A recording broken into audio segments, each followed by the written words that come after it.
Welcome to IGNOU वाला। यह assignment IGNOU वाला द्वारा डेवलप किया गया है in association with Neeraj publications, जो कि पब्लिश करते हैं largest range of chapter wise reference books including many solved sample question papers for various IGNOU courses.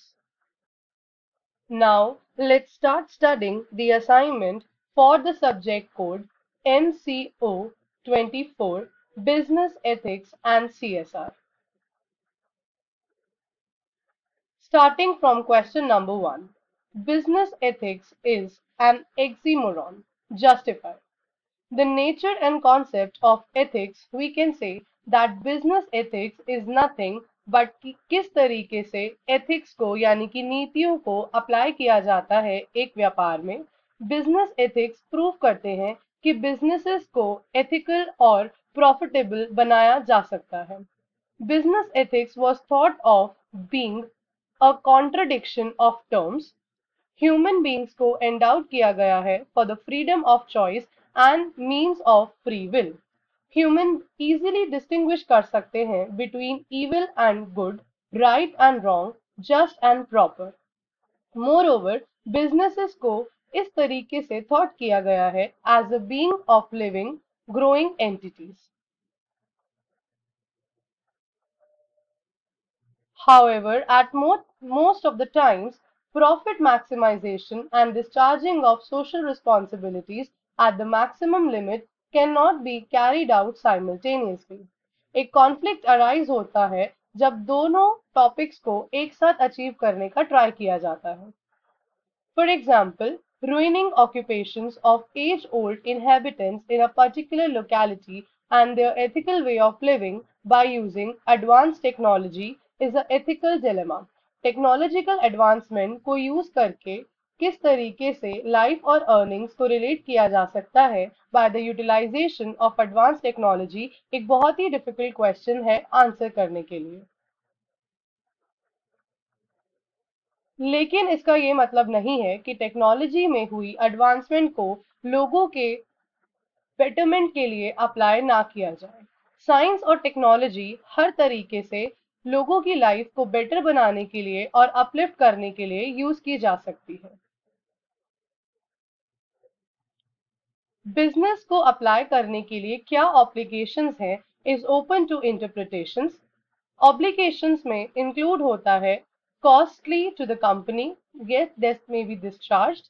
If a company wants to survive and grow, अगर long run के लिए company survive करना चाहती है, is not satisfied in making profits only in the short run. Moving on to question number 2. How has economic globalization redefined the relationship between the government and business? किस तरीके से economic globalization ने government और business के बीच के relationship को redefine किया है? Relate your view points with the changes in the government business interface in the Indian context. Let's start discussing the answer to this question.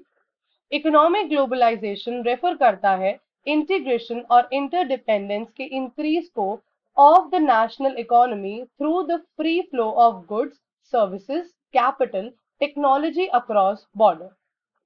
Economic globalisation से बहुत सारे चेंजेस को प्रोफाउंड किया गया है कि किस तरीके से गवर्नमेंट यानी कि सरकार और व्यापार के बीच का इंटरैक्शन डेवलप हो सके ताकि एक बहुत complex interlinked global economic system को डेवलप किया जा सके। इकोनॉमिक रिफॉर्म्स और लिबरलाइजेशन के बारे में जो कि 1990 ऑनवर्ड्स स्टार्ट हुआ, ये मार्क करता है एक वाटरशेड मोमेंट को जिससे कि इंडियन गवर्नमेंट और बिजनेस के बीच के रिलेशनशिप को रीडिफाइन किया गया।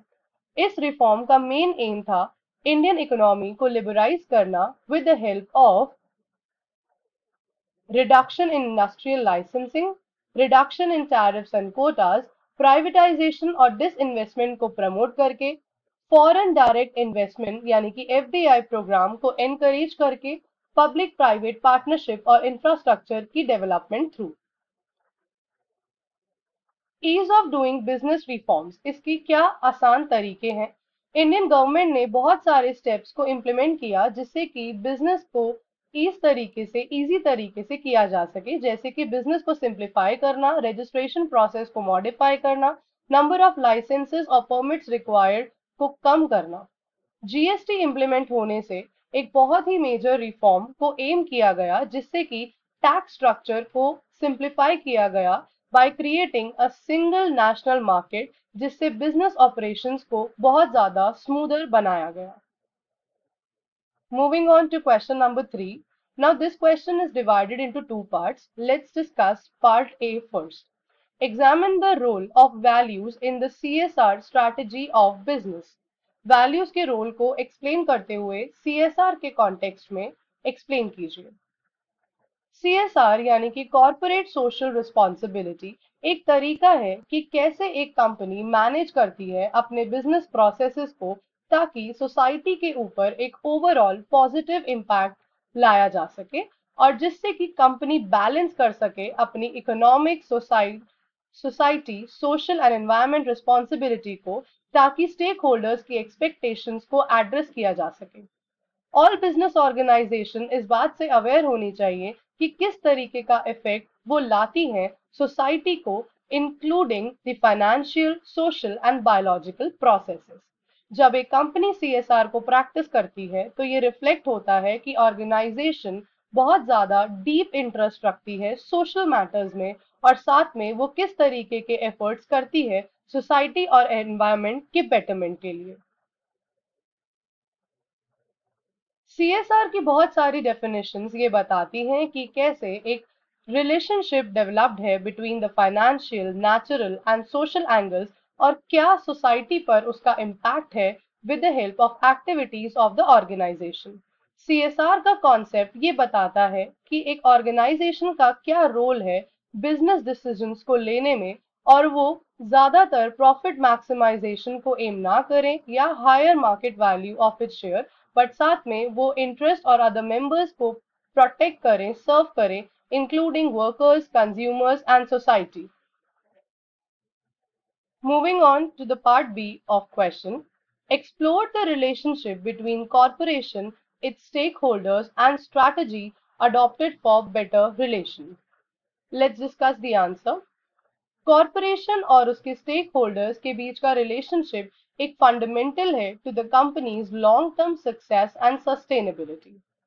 स्टेक होल्डर्स वो इंडिविजुअल या ग्रुप्स होते हैं जिनका इंटरेस्ट होता है एक्टिविटीज में, डिसीजंस में और बिजनेस के आउटकम्स में। अब हम स्ट्रैटेजीज डिस्कस करते हैं जिससे कि बेटर स्टेक होल्डर रिलेशनशिप बनाया जा सकता है। ये स्ट्रैटेजीज डिफर करती हैं स्टेक होल्डर्स के इंटरेस्ट पर और कंपनी के गोल्स पर, बट दे टिपिकली इन्वॉल्व, इनका मेन एम होता है क्लियर कम्युनिकेशन को प्रमोट करना, एथिकल प्रैक्टिसेस को इम्प्लीमेंट करना और म्यूचुअल वैल्यू को क्रिएट करना। Next is transparency and open communication, which is very important. Return on investment that is ROI strategies majorly focus करती हैं प्रॉफिटेबिलिटी पर, पेइंग डिविडेंड्स पर और स्टॉक प्राइस स्टेबिलिटी को मेंटेन करने में, जिससे इन्वेस्टर की एक्सपेक्टेशंस को मीट किया जा सकता है। Inclusive work culture and benefits, employee के मैक्सिमम पार्टिसिपेशन पर, कस्टमर सेंट्रिक इनोवेशन को प्रमोट करने पर, मार्केटिंग और एंगेजमेंट को पर्सनलाइज करने के लिए, साथ ही में कस्टमर सपोर्ट और सर्विस को प्रोवाइड करने के लिए। Moving on to question number 4, A part. Draw out the benefits of companies with ethical code of conduct and CSR.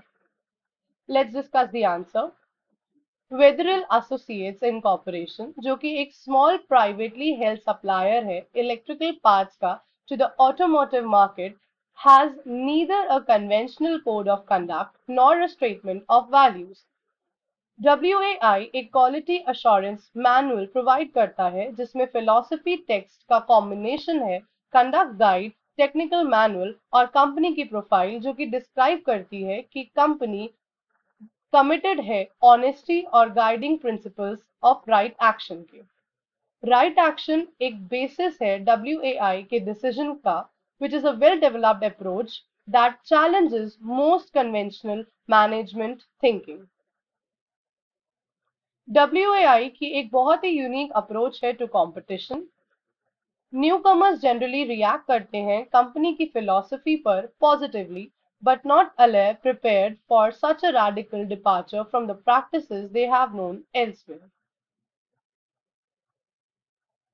WI की अप्रोच डिफिकल्ट हो सकती है इनिशियली इंट्रोड्यूस करने में एक लार्जर मोर ट्रेडिशनल ऑर्गेनाइजेशन। ये कंपनी फाउंड की गई थी by 34 people who shared a belief in right action ethical values were naturally built from the starting in the organisation. फिर भी कंपनी ने डेवलप किया अपना ओन ट्रेनिंग प्रोग्राम जो कि खास ध्यान रखता है इस तरीके के पीपल को हायर करने में जो कि राइट एक्शन को सपोर्ट करने के लिए विलिंग होते हैं।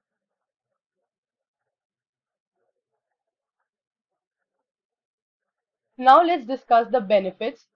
सीएसआर के क्या बेनिफिट्स हैं?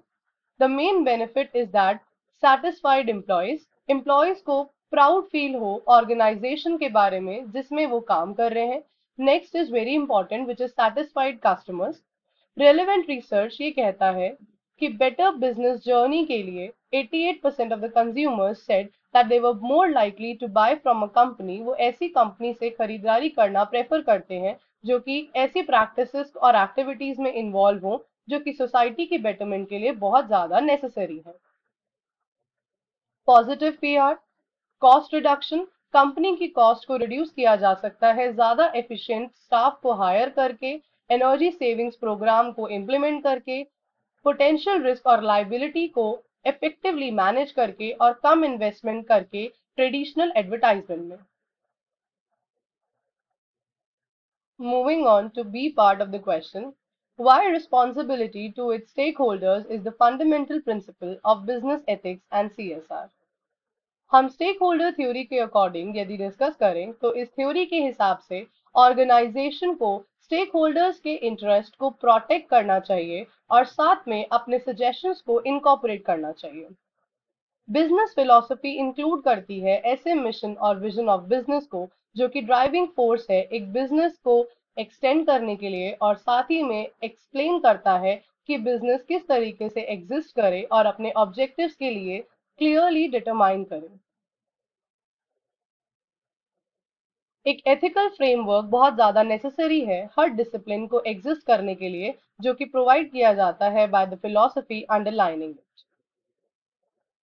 Therefore, philosophy of business is an applied philosophy। ये एक applied philosophy है जो कि ये कहती है कि अंडरस्टैंडिंग का क्या सब्जेक्ट है of moral and ethical guidelines of a business and the subject of knowledge. Corporate responsibility include करती है कि कैसे एक कंपनी मैनेज कर रही है अपने बिजनेस प्रोसेसेस को ताकि सोसाइटी के ऊपर एक ओवरऑल पॉजिटिव इम्पैक्ट को क्रिएट किया जा सके। एनवायरमेंटल अकाउंटेबिलिटी के लिए वो रिस्पॉन्सिबल है for deterioration of the natural environment and the allocation of environmental cost। Let's discuss question number 5. What are the 5 areas in which the CSR disclosures have been categorized as per the Companies Act 2013? Section 135 के according of the companies act 2013 include करता है कि ये बहुत ही important है एक organisation के लिए to constitute a CSR committee of the board जिसमें कम से कम 3 या उससे ज्यादा डायरेक्टर्स इंक्लूड हों which will be an independent director of the company has annual turnover of 1000 crore INR and more। CSR committee will be responsible to prepare and suggest the board a CSR policy जो कि indicate करे ऐसी activities को which is undertaken by the company as specified in Schedule 7।